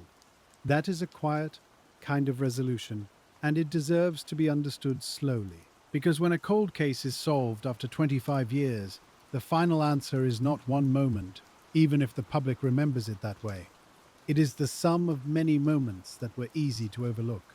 A first officer deciding that the gift shop should be treated carefully, a search team walking through Cold Spring ground, a technician sealing evidence that could not yet speak fully, a detective writing down a name that seemed only partly important, a laboratory worker comparing one more sample and recording one more exclusion, a prosecutor agreeing that an old case still deserved new tools, a public appeal asking people to look again, a woman contacting authorities in 2017 and placing Gary Shara's name into the investigation, a DNA comparison turning that name from a lead into evidence, a courtroom accepting a guilty plea in 2019, a judge imposing a sentence that made accountability permanent. Each step was limited by itself. Together, they became the path. That is one reason Lisa Ziegert's case remains meaningful to cold case investigators. It shows that an investigation can appear still from the outside, while important work continues. It shows that a case can move by inches, not miles. It shows that the quiet decisions matter. Not every old case has preserved evidence. Not every old case has a usable DNA profile. Not every old case receives a tip that can be tested so directly. But when those pieces do exist, patience gives them time to meet. In Lisa's case, science and human conscience met in the same corridor after many years apart. The science alone could not choose Gary Scherer from the world. The tip alone could not prove he was responsible. But when the tip gave investigators a name, and the science answered that name, the case changed. That cause and effect is important. It reminds us that forensic evidence is strongest when it is joined to careful investigation. A profile can wait in a database, or in a file, or in a laboratory report, but someone still has to ask the right question of it. Someone has to say, compare this name. Someone has to make sure the comparison is lawful, reliable, and documented. Someone has to carry the result into court, and someone has to explain clearly how an old sample survived long enough to matter. The guilty plea did not happen in isolation. It was made possible by the strength of that path. By the time the case reached court, the evidence had a history. It had been collected during the original investigation. It had been preserved through years of changing methods. It had been compared against many men who were ruled out. It had been returned to when newer forensic tools could offer more direction. It had helped create a DNA-based composite, which brought public attention back to Lisa's case. Then, after the 2017 tip, it had been compared to Gary Shara. That comparison gave the prosecution its central proof. The plea in 2019 confirmed that proof in the legal record. It also spared the family the uncertainty of trial. That matters. Trials can be necessary, and they can be fair, but they can also ask families to listen again to painful details. A plea can shorten that part of the road. It can allow the court to move directly to judgment. It can let a family speak, not to persuade a jury, but to mark what was lost. At sentencing, the focus can return, for a time, to the victim's life. That is where it belongs. Lisa was 24. She worked with children. She worked in a small gift shop. She was known, missed, and remembered. Those simple statements carried more weight than any complicated theory. They were the reason the case never became only a technical exercise. Every lab report pointed back to a person. Every interview pointed back to a person. Every year of waiting pointed back to a person. The court could name the crime, accept the plea, and impose the sentence. But the community had to continue the work of memory. That work looks different from investigation. It is not done with swabs, maps, or evidence logs. It is done by saying Lisa's name with care. It is done by remembering that she was more than the worst thing that happened to her. It is done by holding the facts without letting them crowd out the life. In Agawam, the case became part of local history, but Lisa remained more than the case. That distinction is gentle, and it is necessary. When people think of Walnut Street now, those who remember may still picture the old storefront. They may picture the evening hours when small shops begin to close. They may picture the first search and the fear that moved quietly through the town. They may also picture the long years when nothing seemed to change. But hidden inside those years, the case was still being kept. A box remained sealed. A report remained readable. A profile remained available. A family remained waiting. A town remained aware. Then, after the new forensic push, the public was asked to look again. The DNA phenotyping image was not a photograph. It was not proof. It was not certainty. But it was a careful attempt to give shape to an unknown person. It was a way of saying, this case is still open. It was a way of asking whether someone had carried a memory too long. That request helped renew the conditions around the case. It invited the public back in, without replacing the evidence. And when the woman came forward in September of 2017, investigators were ready to receive what she brought. That readiness matters as much as the tip itself. A tip is only useful if a system exists to evaluate it. If the file had been lost, the tip might have floated without direction. If the DNA profile had not been preserved, the name might have remained only a suspicion. If investigators had not maintained the chain of evidence, the comparison might have been harder to use. Because the old work had been done carefully, the new information could be tested. That is the practical heart of the case. Old diligence made new proof possible. For detectives, this is one of the lessons that stays.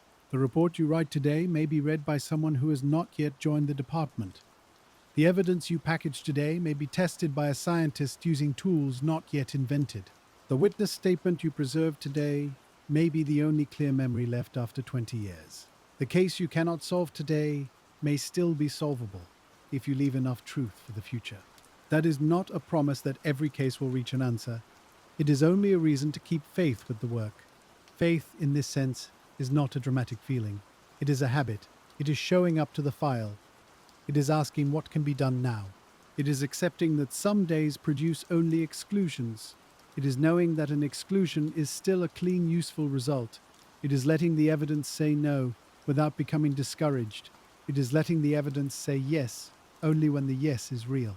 Lisa's case is sometimes summarized as a DNA success. That is true, but incomplete.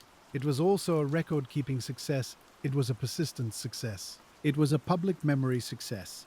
It was a case where new forensic science did not replace old detective work. but stood on it. The first investigators could not have known how the case would end. They did not know that District Attorney Anthony Gallooni would later support renewed testing and public outreach. They did not know that a DNA-based composite would be released decades later. They did not know that Gary Shara's name would come from a woman who contacted authorities in 2017. They did not know that a guilty plea would come in 2019. They knew only that Lisa was missing, then found, and that evidence had to be protected. That was enough for the first step.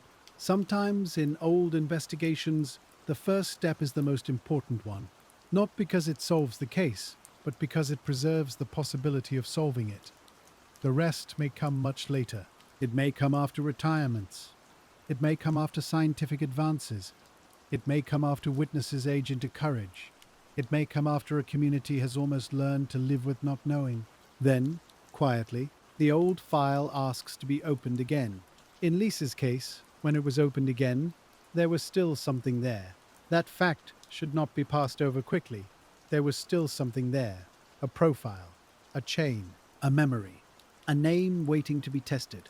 Once Gary Shara was linked to the evidence, the case finally moved into the form the family had been waiting for. Not rumor, not possibility, not another lead that faded. A charge, then a prosecution, then a plea, then a sentence.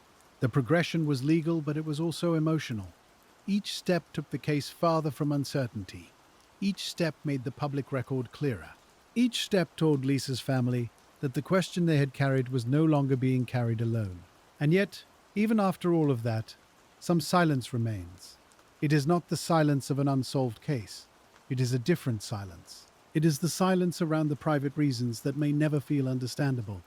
It is the silence around missed chances. It is the silence around the years that cannot be returned.